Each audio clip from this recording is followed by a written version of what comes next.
It's the one thing every culture has in common. In some way, shape, or form, we all have bread, and 80% of the planet, almost 6.5 billion people, have had something made from bread within the last 1 week. Maybe it was a sandwich, a slice of pizza, or a steamed bun, a Mexican taco or a convenience store dessert, Indian roti or a French croissant.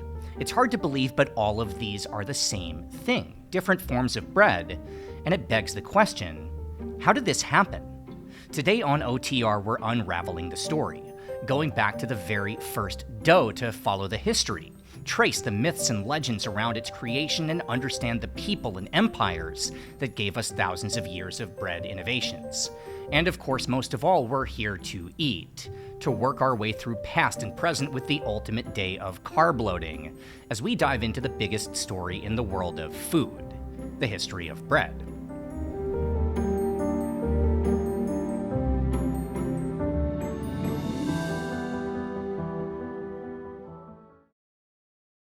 Give us this day our daily bread, and forgive us our sins as we forgive those who have sinned against us. This, of course, comes from the Bible, the so-called Lord's Prayer, or maybe we should call it the prayer to the guardian of the bread, because that's the actual meaning of the word Lord, from early English hlaford. We don't even notice how omnipresent the concept of bread is in our everyday lives. Just in our language alone, we use it as a term for money, actually in 2 ways, as bread or dough. A bad idea is said to be half-baked, but a great idea takes the cake, or might even be the best thing since sliced bread. If we fail at something, we're toast. Drink too much, you can say we're toasted, but if all is just right, we're warm and toasty.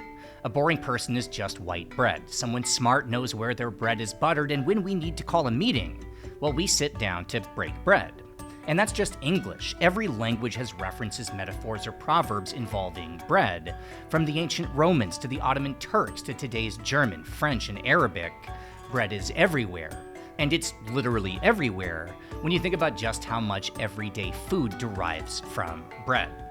There are, of course, the loaves we use to make sandwiches or toast for breakfast, the baguettes sold from Paris to Saigon, and croissants and pastries found at bakeries and cafes. There's English Yorkshire pudding, biscuits, muffins, bagels, and Chinese baozi. Then there are the flatbreads, from Indian roti to Jewish matzah, Mexican tortillas, and so much more, endemic to everywhere, from Central Asia to Ethiopia to the Andes Highlands. Without bread, we don't have pitas for our shawarma, buns for our hamburgers, or cakes to celebrate our birthdays. There would be no cookies, no pretzels, and no Ritz crackers, no croutons for salads, and no dough for pizza, and if I kept going, well, the list of everything involving bread would be a video by itself. But we have a lot of ground to cover. The concept of bread is overwhelming. Maybe more than any other food, it's the story of civilization. And every culture doesn't just have its own specialties, it has its own history, its own origin. But as always, we have to start somewhere, and in this case, well, at the very beginning, before the first panini or cupcake or pita, there was grain growing in the wild, and the breakthrough that would change everything. So let's start there.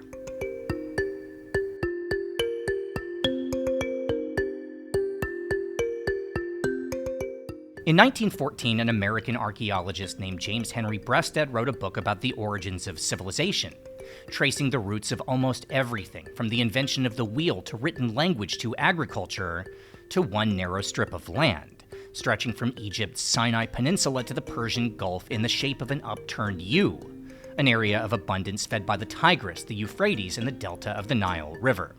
He'd named this the Fertile Crescent, and it was there, somewhere in this region, that pretty much all of advanced society begins.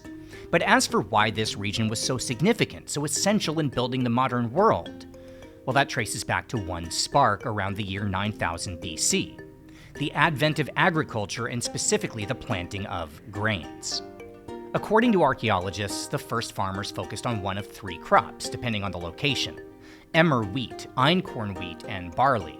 All 3 are grasses native to the Fertile Crescent and all appear in domesticated form at just about the exact same time, showing up with the first towns and settlements all across the region. And while we might never know what sparked this breakthrough, we do have a pretty good idea why these were the 3 that were chosen, and that's because they're all naturally self-pollinating, which means once planted and with enough sunlight and water, A field can thrive and produce its edible fruit. Yes, botanically speaking, grains are fruits, without any need for outside help from humans or otherwise. It was a miracle plant, and it would serve as the staple, the centerpiece of the world's first true cuisine alongside other fruits and vegetables native to the Fertile Crescent, from figs and apples to onions, olives, and asparagus. And how that grain was eaten? Well, it would be soaked in water, pounded into a paste, and then spread out on a rock to cook on top of a fire. The world's first bread. Now, since the beginning of archaeology, historians assumed that farming came first, and then we figured out what to do with our grain. Basically, we planted wheat and then we made dough.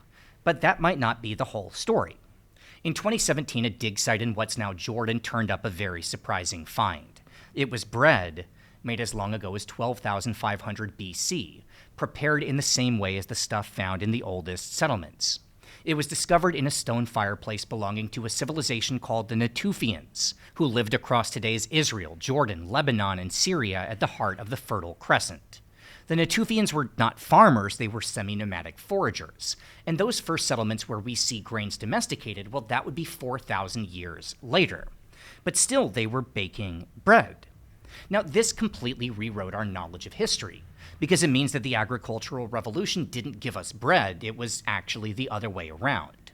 This prehistoric tribe relied on bread from foraged grain. Then they set out to plant their own grain and ended up settling throughout the Fertile Crescent, subgroups that would become the Sumerians, the Assyrians, and the Israelites, trying for 4,000 years before finally cracking the code and setting the course for everything that came after. They set out to make their own bread and ended up creating civilization. The breads of the ancient world would take on different characteristics as new societies would form. They were all flatbreads made of a rough flour and water, with the flour ground from wheat, barley, or rye. They were cooked over fire or under ash, a technique, by the way, that still exists, called arbud, and practiced by the region's Bedouins. And it's not just arbud.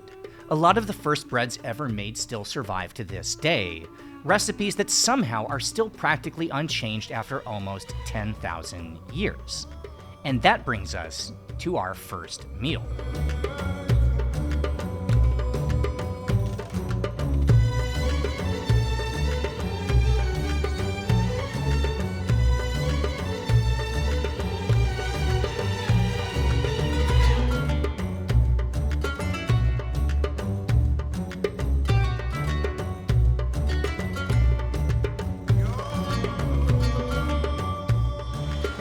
Well, so this is that time in the shoot, every time we do a video like this, where I realize what my day is going to turn into.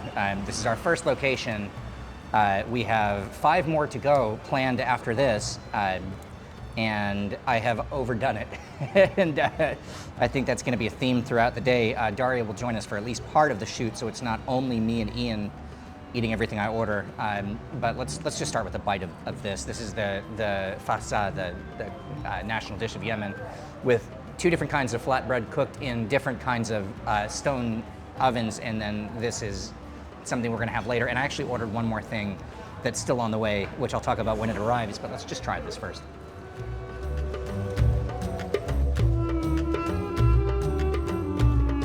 For our first meal of the day, we chose a Yemeni restaurant, showcasing dishes with ancient histories in the Arab world.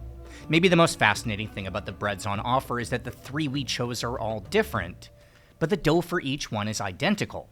Exactly the same, just flour and water, but when cooked with subtle differences, the size or temperature of the oven or the cooking time, it turns them into different breads altogether.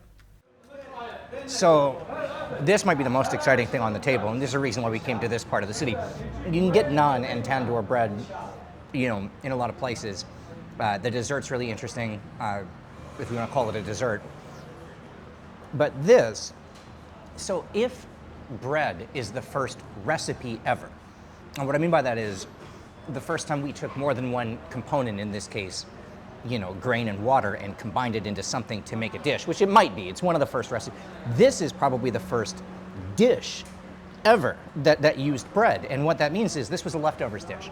So this goes back to ancient Egypt. And what it was is you had bread that was left over, you tear it up, and you take whatever you're cooking, and you put it on top of it, right? So in this case, It's a lamb stew, and it looks like there are potatoes in this, which is a New World ingredient. So that itself is not as ancient and historic, but yeah, it's the idea of taking. It's called fatah, right? And what fatah is a dish that goes back 5,000 years to ancient Egypt, and takes leftover bread and puts something on top of it that adds some moisture. You know, it's a lamb stew in this case, so it softens up that leftover bread and makes it edible. And so this is the first use of bread in a cohesive dish that we've ever found.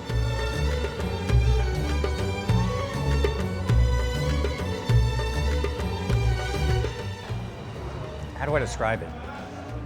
It's very mildly spiced. You know, this is an ancient dish that, disregard the potatoes. It's just a lamb that's stewed, right? And classically, if you look back at, you know, the first evidence of this dish, they weren't using, you know, spices were for palaces. Spices weren't for the masses, and that's still what this tastes like. It's just a savory, you know, very straightforward, simple lamb stew that soaked through some bread.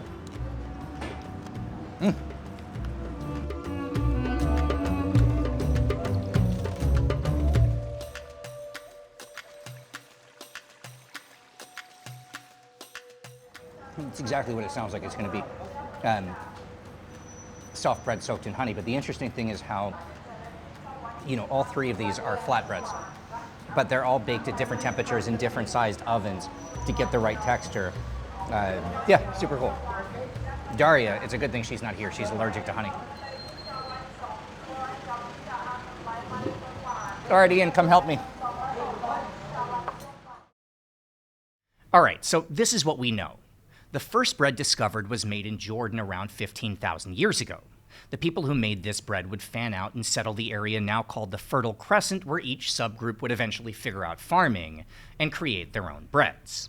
Now, what would stand to reason is that since we know the beginning, to find the next part of this story, we need to follow the people and try to understand where the old Natufians would move and how they'd spread their technique through trade or expansion. Except when we do trace this history, we find something very different. Somehow in every part of the world, places with no contact with each other, wherever tribes of hunter-gatherers would turn to farming independently, they'd cultivate grains, grind the grains into flour, and cook the flour into bread. And since they came up with it on their own, well, bread everywhere would take on 1,000 different shapes and textures. In the north of what's now India, the Harappans, the inventors of curry, well, by 5,000 years ago, they were using tandoor ovens to make roti and cooking chapati over fires. The lake people of Switzerland built villages on stilts above the water, but they baked their bread on land using a hot stone, as did the first settlers of Persia, which would become the ancestor of naan. In what's now Croatia, the people made their own version, like the Arabs figuring out how to regulate temperatures for softer bread, with their ovens having the added benefit of heating the home and providing hot water, allowing humans to thrive in Eastern Europe's cold temperatures. And even where there was no wheat, people still found a way to make bread, like in South America, where arepas made from cornmeal appear in the oldest fossilized records. Australia's Aboriginals made their bread from millet, and there are some researchers who believe theirs was being baked before even the Natufians. And we could keep going and talk about how everyone everywhere came up with their own bread and nothing connects to anything, and that is kind of the story. So what comes next? The early history of bread is not straightforward. It's basically a whole bunch of people settling down all over the world and figuring out how to turn grain into food.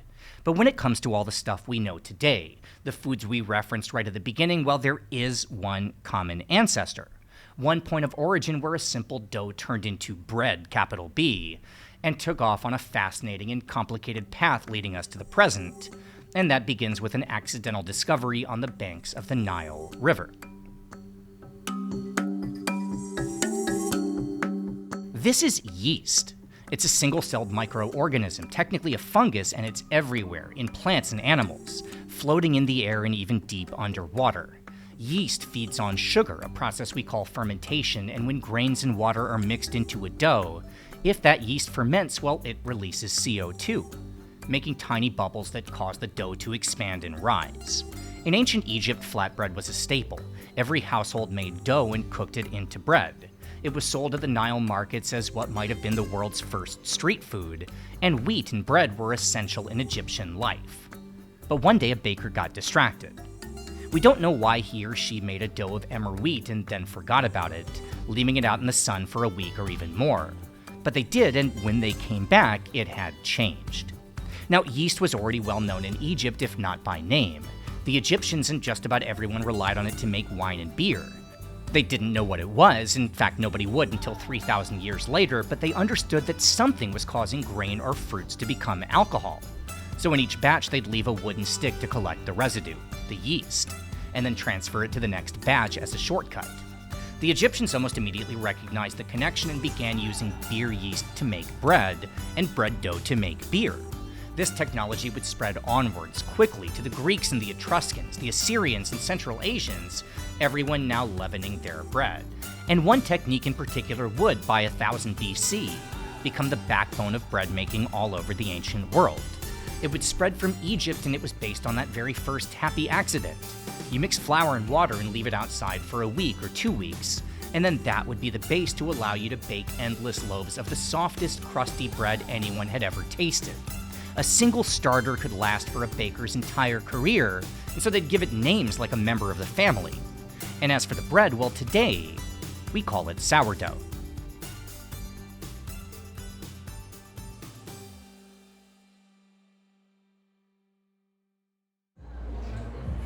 There's something about growing up, and you were in Poland, you know, everyone wherever they grow up has this sort of, I don't know if it triggers childhood or you smell fresh baking bread and it brings you back to like just walking down the street at home or mom in the kitchen or going to grandma's house, or there's something about being around baking bread that really is, Yeah, that's I don't true. know, That brings is you true, back. actually. You know, in Poland we still have a lot of bakeries. Like whenever you come back from party, I'm not drinking much right now, but when I was younger, we was party a lot, and then whenever you come back after like 5 a.m. 6 a.m. to home, you always pass some bakery with good stuff, and you can just buy the bread, like not from the shop but from the window. You just buy the bread, go to home, and it's like you're starving after all this drinking, you just eat this bread with butter, that's it. Welcome to Larder, one of the best bread shops in Southeast Asia and a joint venture between two Polish chefs with fine dining backgrounds, Radek Zarabinski and Adrian Klonowski. Chef Radek is in charge of the meats and came here from restaurant Gagan Anand, currently number 9 in the world. And before Larder, Adrian worked at Ga under Garima Aurora, a Michelin 2-star. He's in charge of the menu and the breads. Quickly, before we talk about sourdough, can you just kind of walk me through this corner of the room where we have our bread making sort of process? Yeah, sure. We have basically right now 4 different dough machines because we do right now around 20-25 types of different baked goodies. As you see, there's different sizes and they have also different purpose. This tool will be mainly for the breads and for sourdough, chocopan, blah, blah, blah. The small one will be for focaccia because we need high spinner, because the hydration for our focaccia is around 98%. That means it's almost like pancake dough, super liquidy. And if you don't want to have this liquid dough, but you want to still have gluten stretch, you need to whip it really hardly, and that's why we use this 2 machine for that. And then we have what? We have 1 bread slicer, loading table to the oven. And what are we working on right here? I'm just watching this getting rolled out. I don't know, ask Elle. Elle, what are you doing? Pretzel. Making the pretzels, okay. Yeah. So, very quickly, because I know you have a restaurant to run and I have food to eat. Sourdough. The story we've just told, how it was kind of first discovered by leaving dough out in the sun by accident, right, back in ancient in ancient Egypt. It's not that different from how you'd create a sourdough starter today, right? It's just flour, water, It's and basically time. the same. So talk me through sourdough. Okay, everything starts from the good flour with high amount of proteins and good ratio of all the grain sheets what you have from the from grain, because this gives you flavor. That means you mix this with water, leave it for when it's ferment. Whenever it's ready, you just mix it with again water and flour, put some salt, thyme. It's done. You don't need nothing extra. Of course you can mix different flours. As we do right now, mix of T55, T85, spelt, and sometimes buckwheat. It just depends because like basically T55, which is classic, let's say the most common flour as an AP, give you texture and give you the these beautiful bubbles and stuff. And then T85, which is much more bread flour, or like spelt or buckwheat, give you flavor. That means you always need to like balance these two flours to have like still nice, beautiful texture and skin crust, blah, blah, blah. And then you also need to mix it with flavor. Because for me, you can see a lot of beautiful breads on Instagram, but you can see they use only, like really basic flour without flavor. And of course, the picture looks beautiful, but there is no taste. And for us, important is that whenever you buy bread, you can keep it for a week at home and it's still good. Because I really hate when people waste food, This is why I rather to like make, okay, let's mix the bread. Maybe sometimes the bread doesn't look that perfect as a Instagram bread, but I know it's good to eat for a week. But if you come to this restaurant, it's not going to be a week old.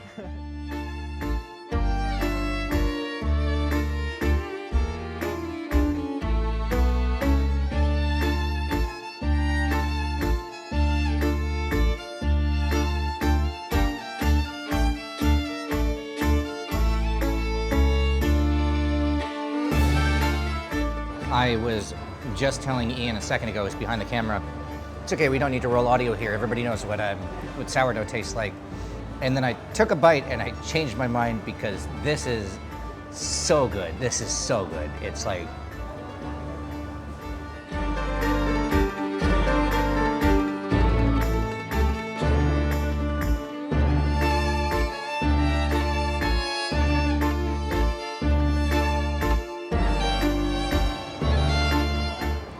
how am I getting so excited about just a slice of bread with butter and mortadella? Have you ever noticed that people who make sourdough at home, it's almost like they're in a cult where, the way I treat my dogs as a pet is like how people, look after their sourdough starter. And I understand why, because when you have a perfect version that just came out of the oven, it's soft, it's spongy, it's really airy but still moist, and then the crust is just that right level of firm and crunchy, but you can still bite through it. This is really good.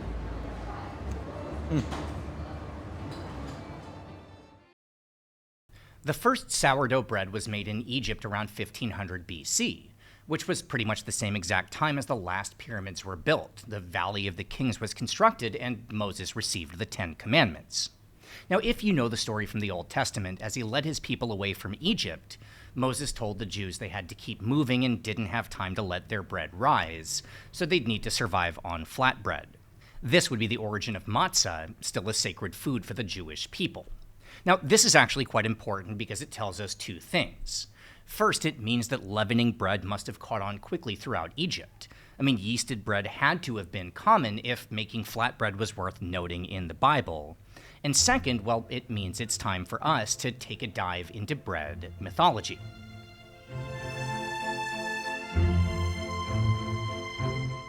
The story of Moses leading his people through the desert is found in the second book of the Bible, the book of Exodus. But if we combine both the Old and New Testament, there are no less than 492 references to bread, from its use as a peace offering in Leviticus to its role in the Lord's Prayer, as we mentioned right at the start of the video, to the book of John, where Jesus says, "I am the bread of life. He who comes to me will not go hungry." In early Christian churches, members of the congregation would bring bread to the service, shared and taken as communion.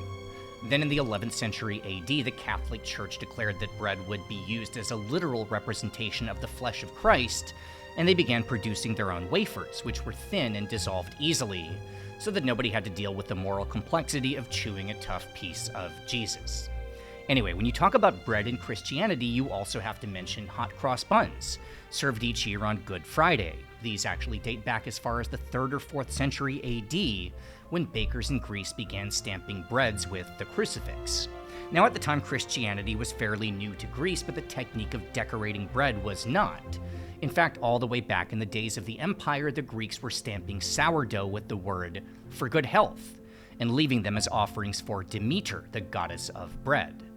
Demeter was also honored in Greek weddings, with a fresh-baked loaf cut in half and one piece given to each of the newlyweds to bless their union. This was recorded at the wedding of Alexander the Great and Roxana, by the way, in 327 BC. To the Romans, Demeter would be known as Ceres, and they'd add another bread-related goddess as well, Fornax, the patron of ovens and baking. And it was also in what's now Italy, according to legend, that in the year 610, a monk decided to reward his students for their hard work in studying theology. He rolled out dough into a strip which he folded in a shape resembling hands in prayer and named them pretiola, or Latin for little rewards. Today, of course, we call these pretzels. Now, none of this is to imply that bread in theology started with Europeans. In fact, wherever humans relied on bread, it would also form a part of the system of beliefs, as far back as ancient Mesopotamia, where the god of agriculture, Tammuz or Dumuzid, is dragged to the underworld to his death, leading to the failure of wheat crops and the starvation of his people. As a result, his consort, Ishtar, the goddess of love, negotiated a deal for Tammuz to be allowed to return to life for 6 months each year. This is how we got seasons, with crops growing only in the warm months before Tammuz must return to the world of the dead. In what's now India, bread is referenced in Vedic texts, written as far back as 1500 BC, contemporaneous with the time of Moses. In the Vedas, when roti is baked in the home, the family must make 3 for use as offerings.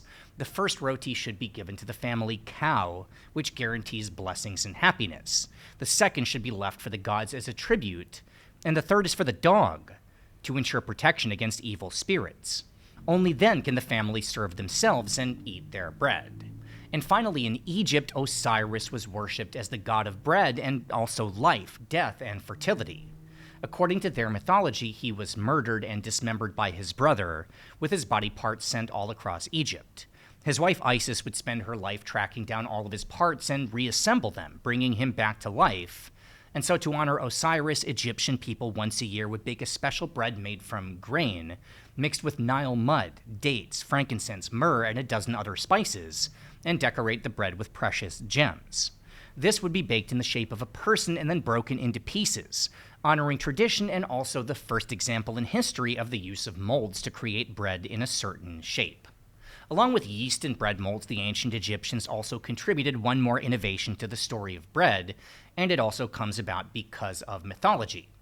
See, while the festival of Osiris might have only happened once a year, it was still essential for the people to leave offerings to the gods outside their homes each day. And as part of these offerings, bread would be soaked in honey to create something sweet and irresistible, so the gods would take notice and visit a home. This would be the very first example of sweet bread, the predecessor of what we now call cake. And that means before we move on, let's head back to the Arab quarter to see what desserts we find.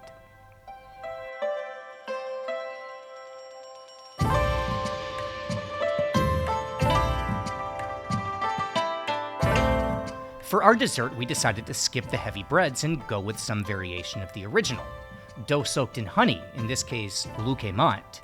Deep-fried dumplings said to trace back to 13th century Iraq, where they were first called lukmat al-Qadi, or judge's morsels, because it was said that if you wanted to win a case in court, you should bribe the judge with these because nobody can turn them down. Variations of lukaimat show up all across history throughout the Arab world, but it's hard to know if they were derived from this or if they evolved independently, because dough soaked in honey was the first sweet snack almost everywhere. A dessert almost exactly like this, called lukumades, were popular in ancient Greece and said to be given after events to the athletes of the first Olympics. That, by the way, was around 800 BC, which was exactly when we first find evidence of baklava in Mesopotamia, with flatbread dough layered with nuts and honey. And balls of dough soaked in honey were also served in what's now India, where around 500 BC, they'd replace the honey with a native plant used for the first time ever as a sweetener. That, of course, was sugar. All right, so in my script that I had written for this video, this was the dessert segment, and we were going to go to a cake shop or some kind of a bakery and just feast on cakes.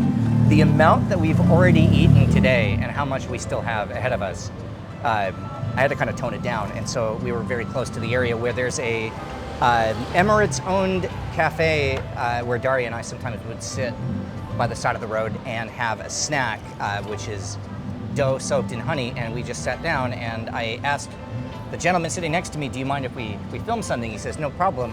I also have a YouTube channel. Yeah. So nice to meet you. Thank you so much for your time. Arabian Wolf 5, correct? Yeah, Arabian Wolf 5. How much in Arabic culture, you know, if you go back, we're a history channel, and how did dessert begin? It began with bread soaked in honey. And obviously this is deep fried dough. This is not an ancient dish. Yeah. But wherever you go, and obviously for your channel, you're traveling considerably, there are variations of sweet bread, but not in the big fluffy cake kind of way that we're used to in the West. It's more simple, and it's honey as a sweetener. It's very simple, and you can say in all Middle East similar. There is no much different between like the 6 Gulf countries. So only maybe the names is changing a little bit. This is by Arabic. In Dubai we call it gaymat. Just some small words like gaymat, al-gaymat, and it is all in Middle East like same culture.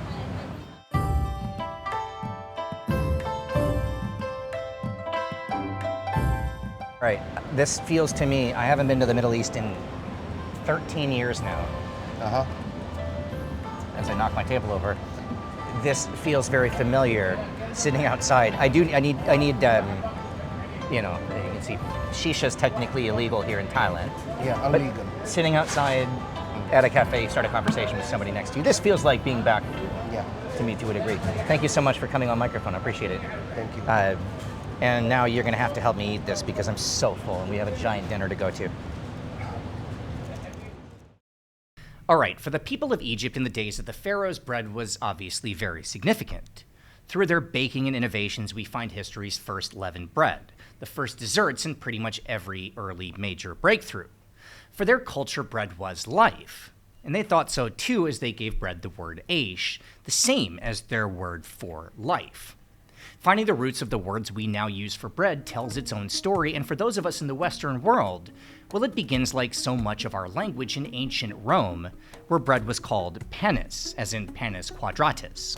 This would evolve into the words used today in languages from French and Spanish to Romanian, Portuguese, and even Japanese. Panis, by the way, was the singular of panem, as in panem et circenses, or bread and circuses, the gift of the emperors to the people, and not coincidentally the name of the universe in the Hunger Games. The downfall of Rome began when, in the year 410, the city was sacked by the Visigoths under Alaric I, and through their own conquests in Europe, the Gothic word for bread would also stick around, which was chlef, surviving in languages like Russian, Polish, and Czech, and also English, as it would become loaf, as in loaf of bread, and as the word for lord, which we referenced in the open. As for the word bread itself, well, that would come from the Saxons, the Germanic tribe who settled what's now England, and also spoke Gothic, or an older variation. Their word was brodsmon, or brodsmad, meaning a piece of something. This would become broadhlef, or piece of bread, and then just broad, then bread. And the English language would also take another word from the same Gothic language, this time brought by the Vikings, who arrived starting in the 8th century AD. They had a term for their own sweet version of bread, which they called ka'ak. This would obviously become cake, and also the word cookie. There's one more bread-related word in common use that also traces back to the fall of Rome. See, the capital might have been sacked by the Goths in 410, but the empire survived, and the real downfall would actually begin 19 years later when a group called the Vandals swept south from Poland. The Vandals knew better than to take aim at Rome itself, so instead they invaded the Roman colonies in North Africa, Egypt, Tunisia, and Algeria. But the way Rome was structured, certain provinces were designated only for grain, for supplying flour and bread to the capital. Well, it happened that the very best flour, durum wheat, still the favorite of the Italians, well, this came from the colonies seized by the Vandals, and in a matter of months there were flour shortages. Citizens began starving, Romans rioted in the streets, and this would be a major factor in the final collapse, which would happen less than 50 years later. And as for the word, well, that of course was vandalize, as in damage or destroy something, a legacy of how devastating it was for Rome when it lost its access to bread. Anyway, let's get back to the story.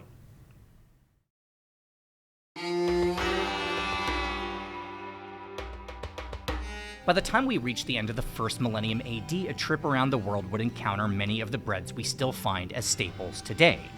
There were, of course, the sourdoughs of Western Europe and the rye breads of Russia and Scandinavia. Italians, by the fall of Rome, were already making focaccia. And in the year 997, we see the first example of the word pizza, used to place an order for a dinner in the city of Gaeta.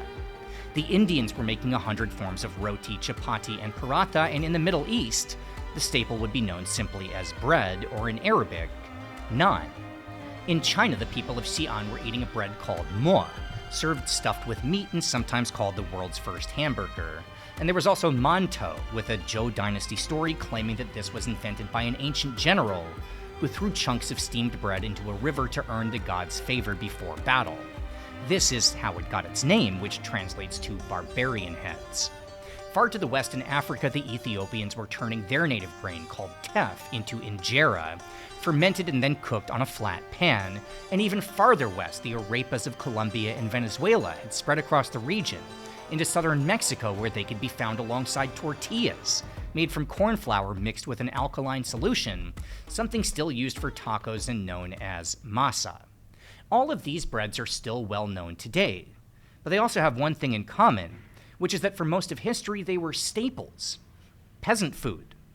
Everything we know about this stuff comes from archaeology and occasionally artwork, but palace cookbooks, upper-class records treated bread as an afterthought, something served alongside the real dishes at the heart of cuisine. Bread was a lot of things in the Middle Ages. It was a source of food and a part of religion, but what it wasn't was elegant, except in just one part of the world. Let's pick this up in the 14th century when a warlord named Timur founded a new empire based in Samarkand, today's Uzbekistan. Now, for the last 2 centuries, his land had been occupied and administered by the Mongols, and the Crusades had decimated the trading relationship between Europe and Muslim Central Asia. But Timur wanted to make his homeland a new center for culture, so he brought artists, philosophers, and chefs from across the region. When Samarkand shows up in writing over the next few decades, visitors to the city were shocked to find a cuisine unlike anything else. Breads of all shapes and sizes filled with meats and spices, the delicacies of Uzbekistan and Turkmenistan, and as far away as Georgia and Azerbaijan. Breads of all shapes and sizes filled with meats, spices, and fine cheese. Lavish, ornate, and royal, and all based on bread. Timur's kingdom would reshape food, not through him, but through his great-great-great-grandson, who would conquer India and start the Mughal Empire. Babur and his descendants would ally with the Persians, trade with Europeans, and the old Samarkand techniques would influence breads everywhere. And I can't think of a better place for our next meal than tracking down the incredible breads of Central Asia.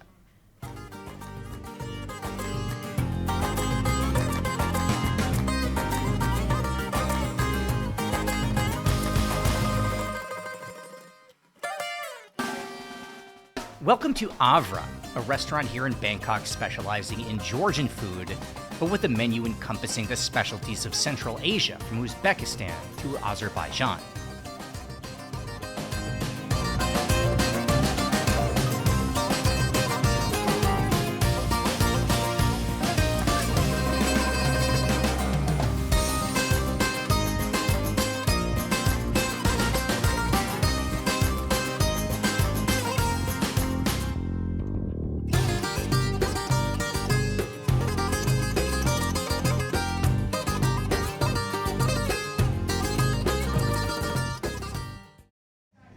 All right, so this is the gravity of the amount of food that we are eating today has caught up to me.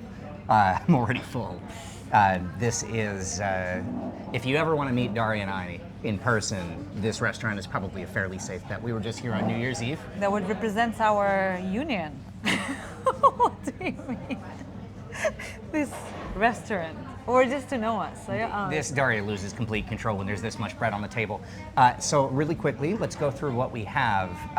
So Daria, you're in charge. Just tell me. Let's start with the superfluous bread on the side. bread. Which, do you want to have a little bread as a starter? no, absolutely. Do we say anything about salads? No, forget the salads. Ah, Okay, start with this. This is the signature dish of this restaurant or anything that's Georgian. this is called khachapuri ajaruli from the region, special region in Georgia. So apparently there are several regions that are famous for their own style of bread and cheese mixed together, and this is one of the most famous one that especially made it out of Georgia in the rest of the world. So this is kutab. As far as I know, it's Azerbaijani. Might be mistaken, but from my memory, it is Azerbaijani flat bread with different fillings. And in this case, it is stuffed with spinach and cheese. Classic Azerbaijani dish. Right? So next one is pide, which is also called a Turkish pizza. So it's basically pizza. What's it? Can you say pizza bread? It's called flat bread. It's a dough. Dough, yes, with different fillings. This one is with lamb, I think, and That's spices. correct. And this is, I don't remember exact name of it. But this is something Samarkand. So it's an Uzbeki dish. It's delicious. It's basically fluffy, yeasty bread with meat filling. Correct me if I'm wrong, but they've just brought in a new chef from Uzbekistan to yes. make this dish for this restaurant. Exactly. And it's new on the menu, and the first time we had it here was New Year's Eve. And it was delicious. And that it was the reason why we reason. planned this for the shoot, because this is by itself worth It's so a good. video. This looks amazing, so I'm gonna keep holding it up. It is so hot. Like, my fingers, Serve it? thank you very much. My fingers don't have much feeling left after a lot of years in kitchens, but that was really hot.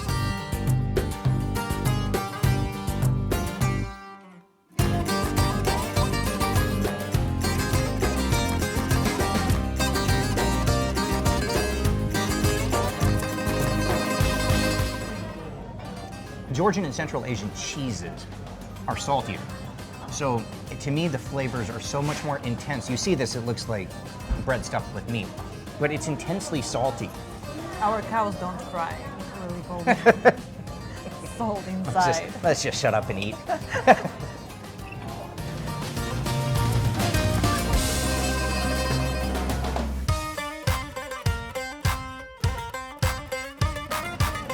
The crazy thing is also everything on this table, including the sourdough, everything on this table is well over 1,000 years old. Everything. Everything. Which is wild when you think about, this as such a, exciting feast of dishes that are popular today. All of these dishes are ancient, and so are you. And so am I. All right, well, bread was taking on royal characteristics in Central Asia. In Europe, it was feeding a growing peasant population thanks to advances in milling. Now, the first mills, water-powered wheels using the current of a river to grind flour, were described in ancient Greece as far back as the 3rd century BC. They were simple, a paddle built into a source of running water with a horizontal wheel that would turn in the current. When the wheel would turn, it would cause a millstone to rotate, grinding against a stationary stone onto which grains would be laid out. They weren't advanced, but they did refine flour, letting bakers start making more delicate breads like cakes and desserts. With the Romans came mills with interlocking gears, which let them turn in lower currents and across the European flatlands. The Romans also used animal-powered mills, first invented in Carthage, which would show up independently around the same time in Han Dynasty China.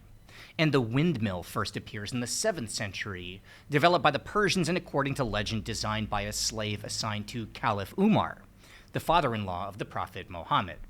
By the 2nd millennium AD, it was common for every single town, every settlement to have its own mill. William the Conqueror in 1096 counted one for every 300 people across the whole of England. And as Europe rebuilt after the Black Plague, mills became bigger and bigger, dotting the landscape from Portugal to the Netherlands. Now, what this meant was that refined flour was now common. Breads got softer, and this opened up a lot of new uses for bread. From the 15th century onward, we see a lot more cakes and pastries. We see new dishes like the Austrian Kipferl, or today's croissant, And we see the simple loaf of bread used not just as a side dish to a meal, but as a meal itself. Which brings us to the next part of our story.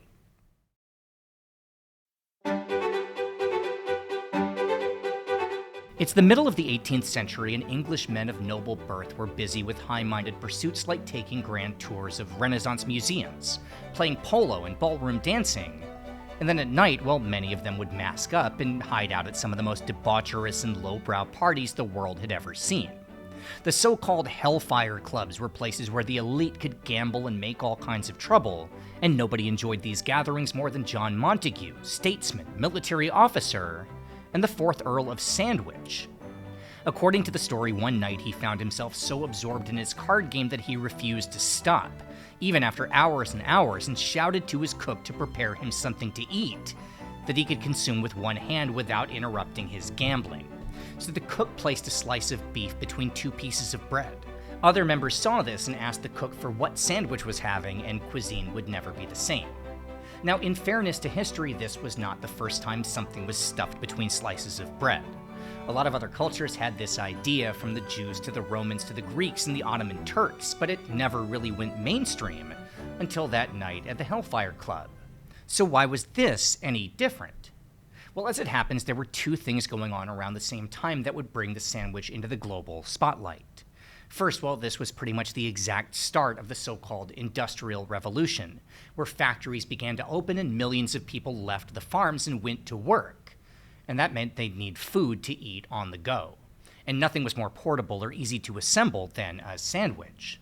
And second, in the late 1700s, the Dutch became the first to package and sell commercial yeast, allowing large-scale bakeries to make soft bread without the sourdough process. As industrialization swept the planet, wherever there was bread, we see the arrival of the sandwich, with cultures making it their own by taking their own tastes and flavors and slapping them between slices of bread. It was the perfect dish for its time, so let's go get a sandwich.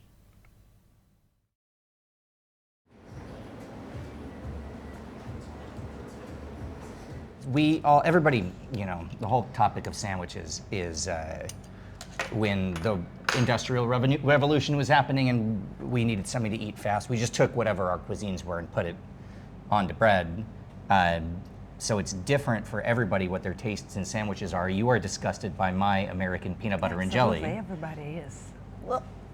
However, Daria, whenever we're talking about sandwiches, is all about the simplicity. Just throw some meat and cheese on a piece of sourdough or a bun. You still hungry? Am I still hungry? I haven't been hungry in hours. Choosing a place to get a sandwich is hard, in part because we're stuffed, but also because even in Thailand, you can't walk 10 steps without finding a good sandwich.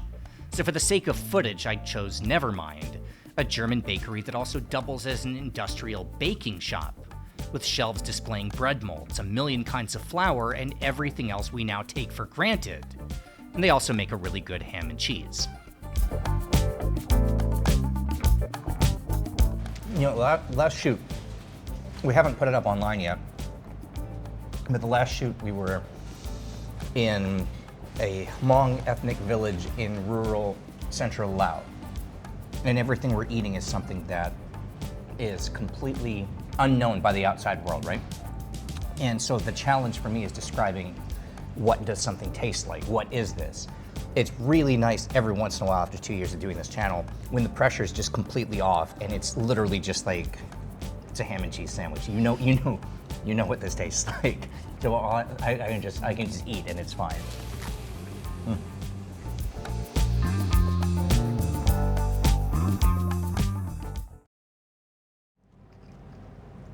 If you go back far enough, like the ham in a ham and cheese sandwich was from the Gauls, right? This is a German bakery, right? So the ham has been made for what? I don't remember. It's been a few months since we did that video, but it's been a couple thousand years. That was made by the Gauls of Western Europe.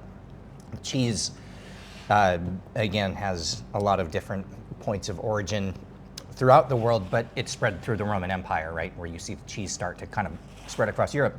And then Industrial Revolution, people start going to work in factories, throw it on some bread, and there's a sandwich. And And so yeah, it's really cool to kind of see how people interpreted their local cuisines as sandwiches, you know, within the last couple hundred years. So local workers in the United States would eat peanut butter? That's what you need after a hard working day? And jam? Why are you giving me shit? What did I do? Like, why does that have to be an attack on me?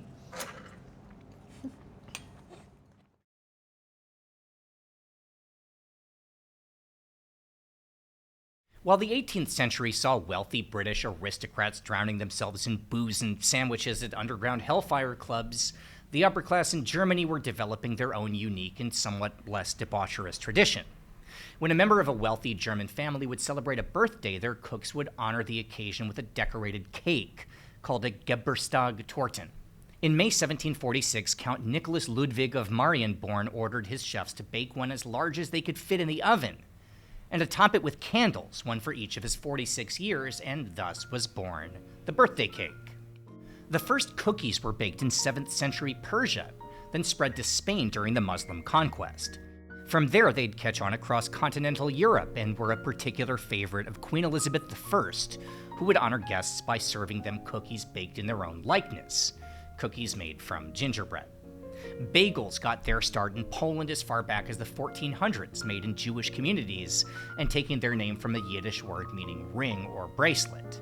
And their deep-fried cousin, the donut, was invented in New York in the early 1800s by immigrants from the Netherlands, with a name first referring to donuts, a Dutch snack that looks like a cinnamon roll, but that actually came from Sweden. Crackers began as survival food served as military rations practically everywhere, from ancient Rome to the Persian Empire to the American Civil War. And biscuits, well, those started, like everything else, in Egypt, used as rations for sailors. Muffins were created in the late 19th century in the US after the advent of baking powder, but their precursor, the so-called English muffin, well, that's actually Welsh, first recorded in the mid-1700s. Tortillas are, of course, ancient, but their most common use, the taco, dates to the 1700s and the workers in Mexico's silver mines. In fact, the word taco was actually a term for explosives used in mining. Baguettes, like the croissant, originated in Austria, or at least the technique of steam baking came to Paris with an Austrian baker in 1839. And pizza, made as we mentioned for 1,000 years, but taking its modern form in 1889 when a chef in Naples created a dish to honor Queen Margherita, covering a dough with the colors of the Italian flag, red, green, and white, from tomato, basil, and mozzarella. Now, with bread so ingrained in our society, no pun intended, the idea of it suddenly disappearing would be unthinkable. And it's hard to imagine the chaos that would happen if a place that relied on bread suddenly found itself without any grain.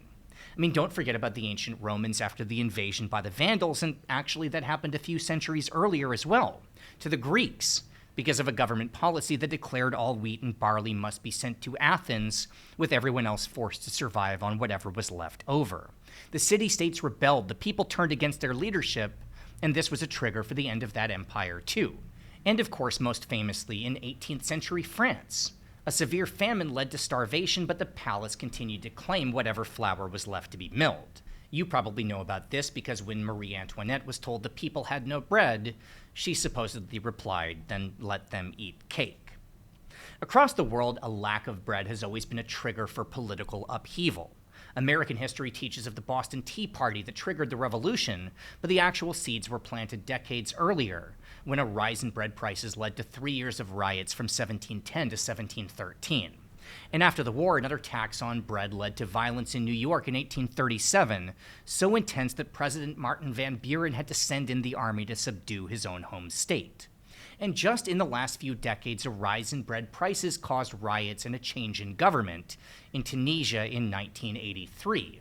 And again in Tunisia, just 15 years ago, protests against the government would be marked with chants for bread, freedom, and dignity, and then they'd reach a fever pitch in neighboring Egypt, where grain shortages led to a spike in price to as high as $400 per kilo of flour. Governments would fall one by one, and today we call this the Arab Spring. Anyway, the point is we might take bread for granted, not really noticing how omnipresent it is wherever we are. But even here in Thailand, which is a tropical rice-growing country, It's all around us. So for one last meal, we might as well head to a Thai night market and cap off our day with some roti and maybe a glass or two of that beloved bread relative.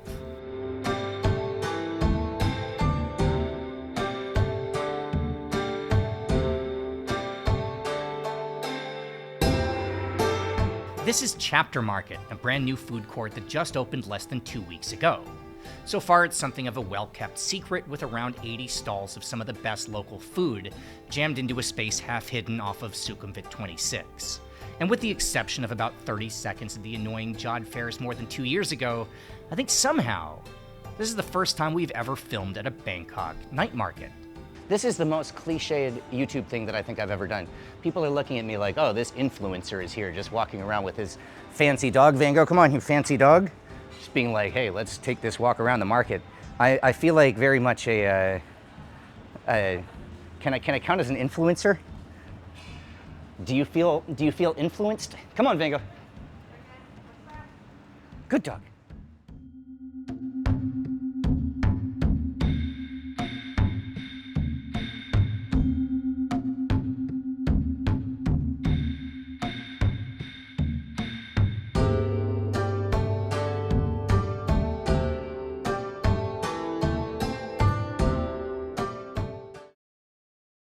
Cheers. Another product related to bread. Blanca. She grew up in my bar in Beijing. She is a problem drinker. Oh, it's been a long shoot. This is not a camera trick. We literally did this entire thing today in one sequence. There's every single part of this video that you've seen was shot in the same day. And bread was bread was tough. People ask in the comments sometimes, like, why do you do this all in one day? That sounds crazy. And to me, it's like, it's fine. I want to get it done so that we can start writing the video. This was crazy. This was one that, I'm on struggle street, as they say. Pasta had made the limit. You what? Pasta video pushed me towards the breaking point. Pasta video was close. Bread was heavier. We just did a walk around, Ian and I, when we were filming. Blanca, stop trying to take advantage of the car. You're getting back down again. All right.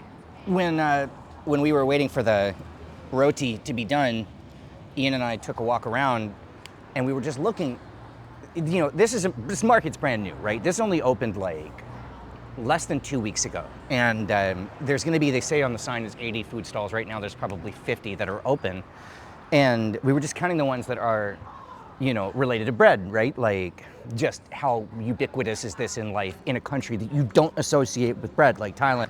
There's just so much, like, I think we counted more than 20 of the shops here where something is based on bread, and it's wild, and it's just like, you take that out and our entire worldwide cuisine completely changes, and you take that out and I lose like 10 kilos right away just from the weight that I gained today. Daria, cheers. Give me a dog. Give me a dog and pick up a beer. Van Gogh, come.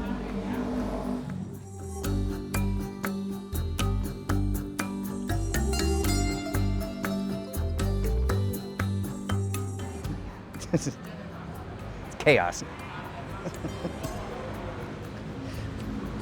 Oh, they're excited because there's one of the places here that serves pup cups. So they think that they're going to, I didn't even associate that. They think that we're having our own pup cups. These are grown-up cups. Wow. Ian, good job today. Daria, you marginally helped. I'm doing my part. Good dogs. The dogs were good.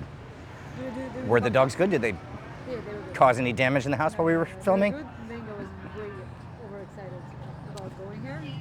Well, We this might is give this you is a pup cups. bonus walk. You want to get pup cups for the dogs? They did do it. Oh, and those have bread in it, the little pup crackers. In 1912, a jeweler and watchmaker in Des Moines, Iowa, named Otto Frederick Rohwetter had an idea. He thought with his knowledge of machinery that there might be something he could do to make bread, the one thing everyone had in common, more accessible for eating on the go. It took him 4 years just to solidify his idea into a finalized plan, and he was so confident that this would be revolutionary, so sure of his invention, that he sold all of his businesses to pay for his work. And then in 1917, his laboratory caught on fire and destroyed his prototypes and all of his notes and blueprints. But Rohwedder was not deterred. He went back to the jewelry business to save up money all over again, and then in 1927 he rebuilt his lab, and by the next year he'd patent his design for the world's only bread slicing machine. He sold his first unit to the Chillicothe Baking Company in Chillicothe, Missouri, and they'd begin to sell their new product with the slogan, "Sliced bread, the greatest forward step in the baking industry since bread was wrapped." After that, it became common in the bread game for advertising to include comparisons. Sliced bread is the greatest thing since whatever. Then during World War II, a moratorium on steel production made bread slicers unavailable, and when the war was over, well, everyone realized how much they'd missed this one invention, so the phrasing would change. Any new product was now the best thing since sliced bread, with the quote entering the mainstream thanks to comedian Red Skelton, who said it in reference to the home television. Anyway, the immediate success of Rohwedder's sliced bread was in part due to timing, as while he was still working on his idea, another inventor in the American Midwest had his own breakthrough, which would have an equally outsized impact on the future of bread. His name was Charles Strite, and he was an immigrant from Wales who found himself frustrated while working at a factory in Minnesota that the cafeteria always managed to burn his toast. So just like Rohwedder, he took his last savings and began working on his own design, which he'd patented in 1921 and released just months before the bread slicer. It would be called the Waters Genter Pop-Up Toaster, soon renamed the Toastmaster. Now, while the toaster and the slicer were both massive innovations that helped bring bread to the masses, and while the world's industrialization made sandwiches and tacos and fast foods indispensable, the real breakthroughs in the 20th century were less about the consumer and more the production, as every step in the bread-making process, from farming to harvesting wheat, milling and refining flour, and turning it into a food source, has advanced in leaps and bounds. Today, thanks to modern science and agriculture, bread is available everywhere. No matter where you are, you don't have to go far to find cookies or crackers, sliced bread in a package, or a fresh baguette straight from the oven. You can assume that your local cafe probably sells croissants and wraps, and that every other block there's a burger or taco or shawarma stand where you can get lunch. As much as 80% of the world's population eats bread in some form, if not as a staple, then at least as part of their diet, with the country of Turkey leading the way at a very impressive 200 kilos per person per year. And to make all that bread, the world in 2023 produced more than 23 billion kilograms of flour, a staggering number, but actually less than usual, mainly due to the war in Ukraine, a country where bread is so essential that the yellow in the Ukrainian flag represents fields of wheat. Wheat is also on the flag of Bolivia and the Afghanistan flag, 3 countries and 3 continents, all paying tribute to our first planted crop. And of course, there's my own country's patriotic anthem, which starts with a line about amber waves of grain. Look anywhere and you'll find bread, used in weddings or served at funerals, from churches to convenience stores, street carts to 3-star Michelin restaurants. Ever since the first bread was made somewhere in the Fertile Crescent 10,000 years ago, our world has grown into a wide spectrum of cultures, but this one thing has tied it all together. From the ancient Indian rotis and chapatis to the corn tortillas of South and Central America, from the baguettes of France to the fat cakes of Botswana, the Native American fry bread to the damper of Australia.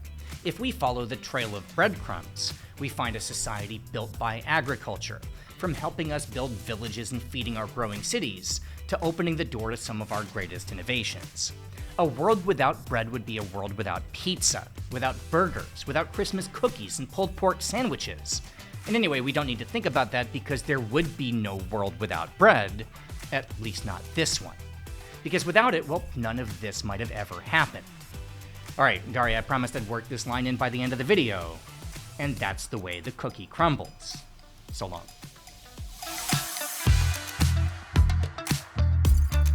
Subscribe to the channel for more from OTR. Thank you so much to everyone who supports us on Patreon. It really helps to keep us going.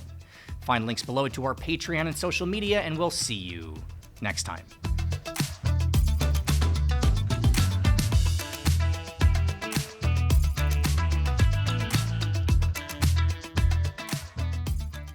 You have time for one more sandwich in your life. What's your sandwich? What's your perfect sandwich? What's that going to be? pastrami, rye bread, sprouts, aioli, and You're just quoting the bagel that you created in my hometown. This is a Bodo's bagel from Charlottesville. so good. I'm so glad that that is now your It dream was sandwich. really good. On a Yeah, bagel. yeah, yeah, on a bagel. On a bagel. Okay. Yeah, it was really good actually. Do I have to Pulled run pork some- for me. Pulled pork. That's boring. Crispy onion straws. Good coleslaw. Pulled pork. We've been eating a lot today. I can't do it anymore.